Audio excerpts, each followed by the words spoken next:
What is up, guys?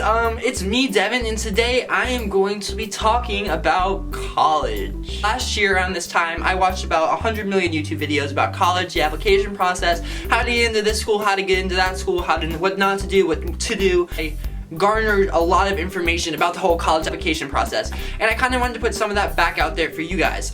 This video, as you saw, is titled How I Got Into University of Virginia, NYU, Virginia Tech, what else? Berkeley, and the school I'm going to, UCLA. In this video, I'm going to be talking about the application process, all the different parts of it, what I did, what I learned to do, what I learned not to do. And I think I have a lot of information that will be really helpful. I actually just filmed this video, but I did it in this tank top, and I thought it looked really trashy. So this is the third or fourth time I'm filming this video.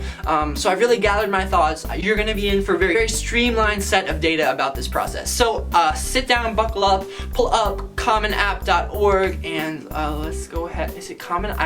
It's Common App.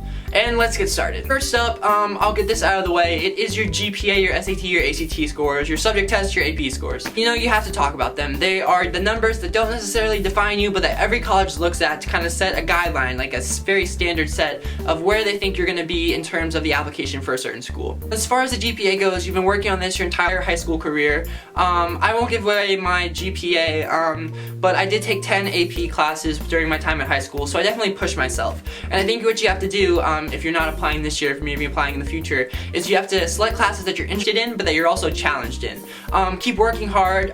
If you mess up freshman year, it's okay. Just get better and better each year. And just do your best. Your GPA is going to be your GPA. As long as you put the effort in, you need to be proud of what you have and then kind of base that on what schools you're looking at. But then also don't let it define what schools you can get into. I know people that have got into schools where you needed a 4.1, but they only had a 3.7 or something like that. So don't let it define you, but kind of just work hard, and I'm sure you have. The SAT or ACT, I would definitely take both. I did pretty well on the SAT, but then I blew the ACT out of the park. And both, because they're very different. And with these tests, if you aren't able to get access to like a prep course or something in person, a lot of people maybe in the grades ahead of you might have books you can get, or you can rent them from a library. But from what I have learned, it's not so much if you know the information. It's not like what kind of mainstream pop culture has taught us, where you have to learn all the SAT's vocabulary words.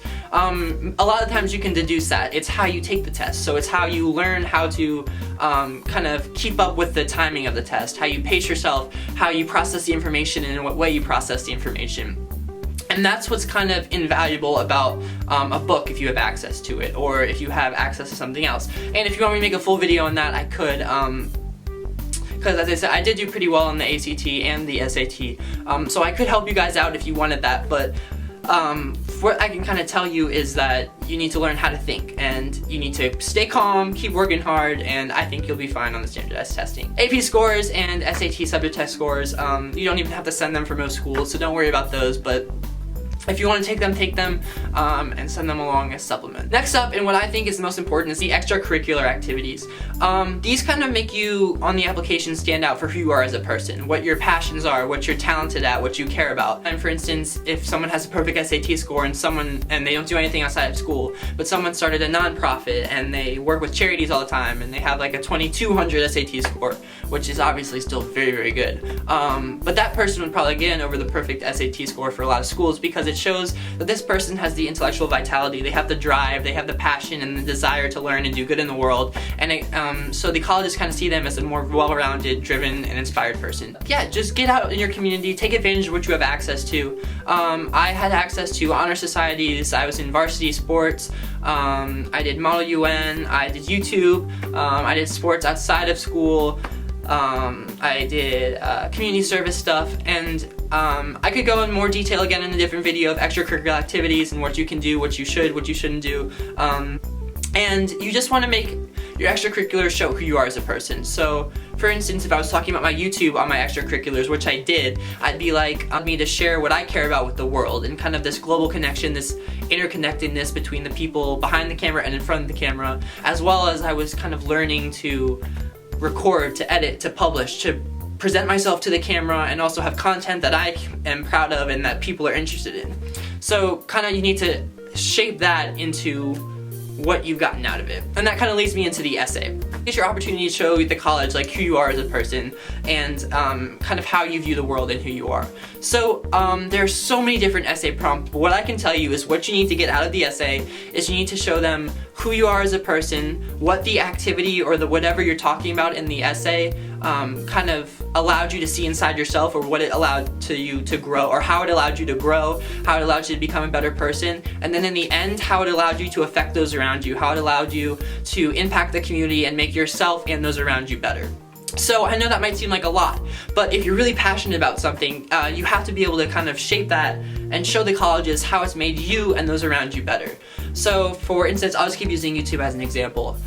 This YouTube has allowed me to see how I've grown as a person, how I've been able to learn and evolve and adapt to this platform, to what I have here.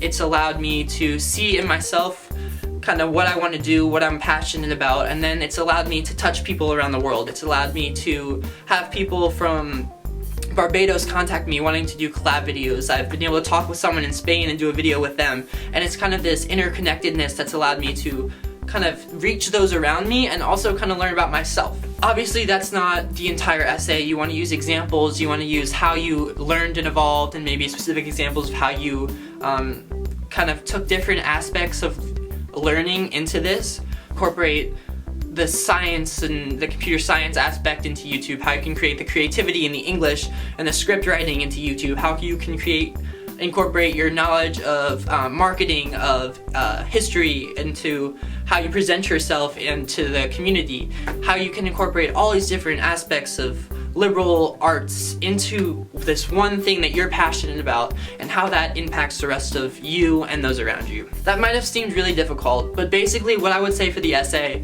is find something you're passionate about, write about it, and talk about why it's important to you and why it's important to making you who you are today. I hope you were able to gather something from that piece of advice from someone who came to my school to talk to me, that if you dropped your essay and someone picked it up that knows you, they should be able to identify it. They'd be like, without a name on it, they'd be like, oh, this essay is Devin, because it shows this characteristic of him, it shows how he's this and this and this. I think that's true. It really needs to be a collection of words that really personifies you. Just some really quick things about recommendations and interviews. Interviews, always have a smile on your face, be happy, talk about yourself in the best light that you can, talk about how you impacted your community, how you can make yourself better and those around you better, and just be happy and nice and present yourself well, and that's all I can say.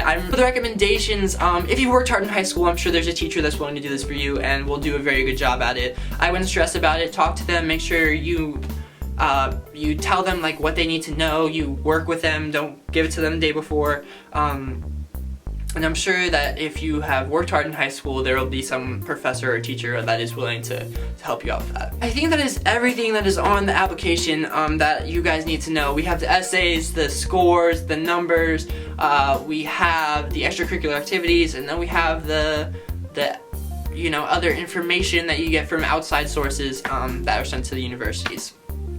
But I hope you all enjoyed this video, that you got something from it. I really like talking. I have all this stuff in my head. It was a very long process, but you're gonna make it through it. I can't promise you're gonna get into your dream school. I hope you do. But I think that if you take advantage of this kind of stuff that I was able to say, you'll get something out of it. Maybe, it'll at least lead you in the right direction for this college application process. But good luck. If you have any other questions or comments about this, make sure to write that down below, for me or in general, and don't stress about it. And all you can do is, once you submit that application, if you've done everything you can, if you worked on it for a long time, is hope. So don't stress about it. I'm sure everything will work out in the end, and good luck.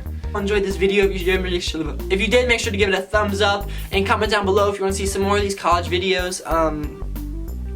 But yeah, it's the summer. I am going to try to be uploading more than once a week, so look forward to that. But yeah, guys, don't let everyone ruin your fun today, and I will see you guys soon with a new video. Bye, guys.